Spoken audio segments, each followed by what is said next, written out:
Some people skip rent to buy car parts.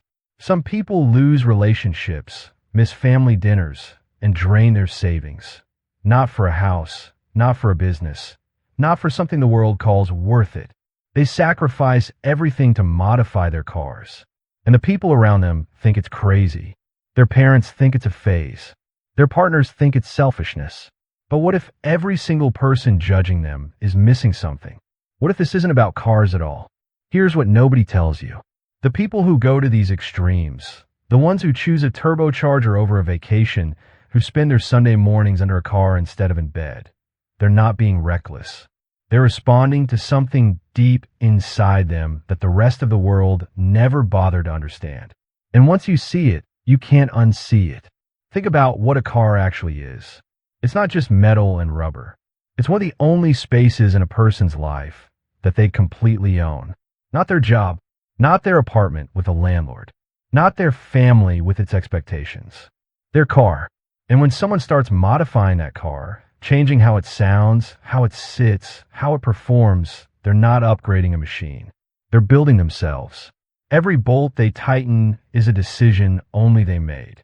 Every part they install is a statement nobody can take back. This is what psychologists call a domain of complete autonomy. A space where a person exercises total control in a world that constantly reminds them how little control they actually have. But here's where it gets uncomfortable. Because control isn't the whole story. There's a guy named Jordan from Phoenix, Arizona. At 24, he was working a warehouse job, living with two roommates, driving a beat-up Nissan 240SX that barely passed inspection. By 26, that same car had a full SR20 engine swap, coilovers, a wide body kit, and a custom paint job that took him 8 months to save for. He skipped trips. He said no to concerts. He ate cheap so the car could eat well. His girlfriend at the time told him to choose, her or the car. He chose the car. And when people asked him why, he said something that stopped everyone cold. He said, "That car is the only thing in my life I've ever finished."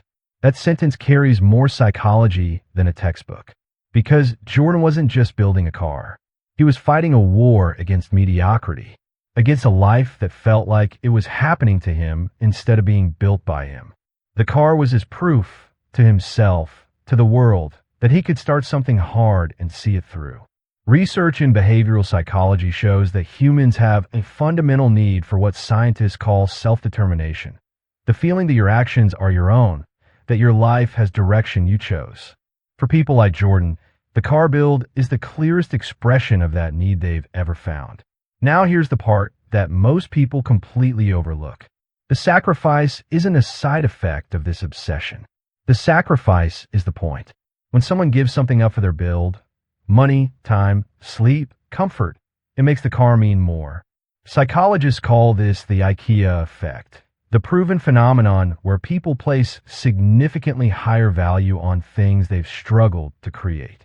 Every hardship Jordan went through didn't make him regret the car. It made him love it more. The pain and the pride are the same thing.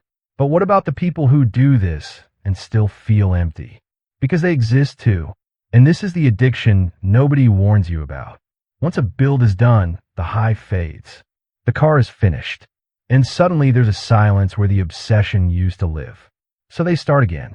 New parts, new goals, another modification, another reason to stay in the garage instead of facing whatever they've been avoiding. A researcher studying compulsive consumption found that a significant number of enthusiasts described feeling anxious, restless, or even depressed when they weren't actively working on a project. The garage wasn't just a hobby space. It was a coping mechanism. And like any coping mechanism, it can become a trap. This is the uncomfortable truth the car community rarely talks about. Sometimes the build isn't about the car at all. Sometimes it's about the marriage falling apart, the career that went nowhere, the version of yourself you were supposed to be by now. The loud exhaust isn't just an aesthetic choice. It's a demand to be noticed by a world that made you feel invisible. The aggressive stance isn't just about looks. It's a posture, a message, a silent statement that says, I exist, I matter, don't overlook me. This is the pain behind the build, and it's more common than anyone admits. And yet, And this is what makes human psychology so complicated. That same pain produces something genuinely beautiful. There's a brotherhood inside this culture that the outside world never sees. Not the kind built on matching jerseys or shared last names. The kind built on shared sacrifice. When two people who've both skipped sleep to finish a wiring harness look at each other across a car meet, they don't need to explain anything. They already know. They speak a language that only comes from having bled for something most people wouldn't understand. This is the community that exists not because life brought them together, but because they all chose the same hard thing. And in a world where loneliness is at an all-time high, that kind of belonging isn't nothing. It's everything. There's also a creative dimension here that deserves respect. Car modification is, at its core, an art form. The person standing in their garage at midnight, figuring out how to make a vision in their head become real in metal and fiberglass. They're doing what every artist does. They're taking something that doesn't exist yet and forcing it into existence through sheer will and skill. Neuroscientists have documented that completing a creative project, any creative project, triggers a dopamine response in the brain identical to the reward signal from eating or physical pleasure. The person who just finished their dream build isn't just happy. They are neurologically rewarded in one of the most powerful ways a human brain can be. And sometimes, not always, but sometimes, a car saves someone's life. Not metaphorically. Actually, there are people who will tell you, quietly, that there was a period when the garage was the only reason they got out of bed. When everything else, relationships, work, self-worth, had collapsed. And the car was still there, still needing them, still giving them a reason to show up, pick up a wrench, and do one more thing. Psychologists who study purpose-driven behavior note that humans in crisis often stabilize fastest when they find a concrete, goal-oriented task that requires their full attention. The car bill, for some people, is exactly that. Is the thing that holds them together while everything else falls apart. So the next time you see someone who's given up something real, money, relationships, comfort, sleep, for a car that already runs, don't be so fast to call it irrational. Because what looks like obsession from the outside is often something far more human on the inside. It's a person building their identity in the only place they felt free to do it. It's someone fighting back against a life that felt out of control. It's a human being creating something with their hands in a world that rarely lets them create anything at all.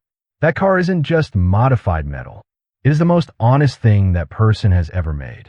And here's the line that should stay with you. Some people write in journals to understand themselves. Some people go to therapy.